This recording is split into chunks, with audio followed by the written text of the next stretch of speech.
नमस्कार मो प्रिय दर्शक बंधु श्रद्धा मंडली आज आलोचना करवा आम पंचोपचार विधान को लेकिन पंचोपचार विधान कौन आम आलोचना करवा।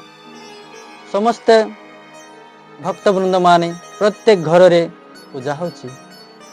आज गणेश धरिकी 33 कोटी देवादेवी को जी जा पसंद द्वारा भगवान को पाखे पूजा करुँच। समस्ते कहते मु एते ठाकुर को डाकुची एते देवी माँ को डाकुची मो डाक कहीं शुभ ना ठाकुर को पाखे मो मनस्कामना कहीं पूर्ण होना कहीं मो समस्त पूजार निष्फलता मिलूँ मत कहीं मो सफलता पाऊना से विषय रे समस्ते ठाकुर को निंदा करी थांते।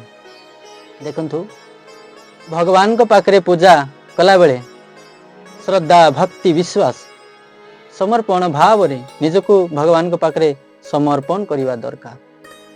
समर्पण कला परे आमको किसी उपचार विषय में जानिबा दरकार। भगवान को केते बेले को जिनस समर्पण कले ठाकुर को विधि पूर्वक प्रसन्नता मिली थाए। ठाकुर आम ऊपर आशीर्वाद करी थांती। आज जप तप यज्ञ विभिन्न प्रकार साधक माने विभिन्न प्रकार आज निजर मत मन कि आज निजर कामना निजर मनस्कामना पूर्ण करने केते संकल्प करी थांती। आमे साधारण पूजारे आलोचना करिबा। प्रत्येक घर को जमी आवश्यकता अच्छी समस्त को जानिबा दरकार अच्छे से विचार किसी आम आलोचना करिबा। देखंतु प्रत्येक घरे ठाकुर फोटोटे समस्त घरे थुआई आ समस्ते नीति पूजा करुछंती। पूजारे आम जानिबा गाधई सारला पर आम जाइकी सिंदूर चंदन जहाँ फूल फूल लगे देकी खाली धूपकाठी टिके देखई देकी काम सला मुंडिया मालु बाहरलो। भगवान को पाखे कौन सी मंत्र दरकार नहीं भाव दरकार। श्रद्धा भक्ति रे समर्पण भाव रे ठाकुर को सर्वप्रथमे आमे गोटे ढाल रे पानी साधारण पानी रे गंगा जल टिपे पकेवा तापर फूल गोटे रे अभिमंत्रित आमको मंत्र तो जना नहीं खाली फूल रे भगवान को आमे स्नान करवा दरकार। आज ठाकुर को गाधेवा सर्वप्रथमे गाधे सारला परे पंचोपचार विषय आपण मान को मु किसी शिक्षा देउछि। आपण माने समस्ते शिक्षा लाभ करंतु समस्ते जानंतु ठाकुर को विधान पंचोपचार। सर्वप्रथमे ठाकुर को गाधेला परे कौन करंतु गंधम समर्पयाम जोटा कि आमे चंदन लगाउछि ठाकुर को गंधम समर्पयाम गोटे उपचार सला। द्वितीय पुष्पम समर्पयामि चंदन लगैला परे आमे फूल पिंडाउछु पुष्पम समर्पयामि द्वितीय उपचार गला। तापरे आमे कौन करवा धूपकाटे हो झुणा हो धूपम समर्पयामि तृतीय उपचार। तापरे आमे गोटे घिओ दीप हो तेल दीप हो दीप लगाउछु दीपम समर्पयामि चतुर्थ उपचार।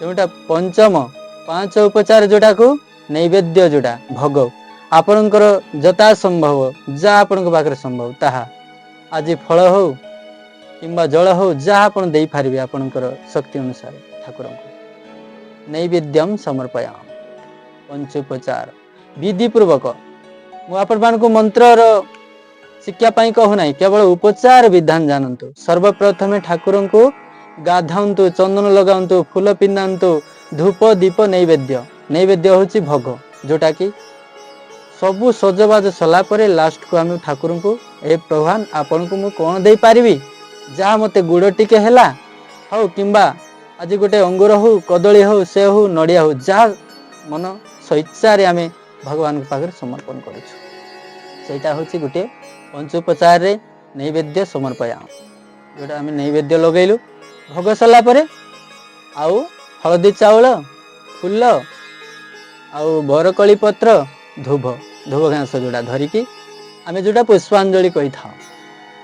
भगवान मु तो मंत्र तंत्र जानी नहीं आपण पाखे मु पुष्पांजलि अर्पण करुछि ओम पुष्पांजलि समर्पयाम ठाकुर पाखे आम समर्पण करदे।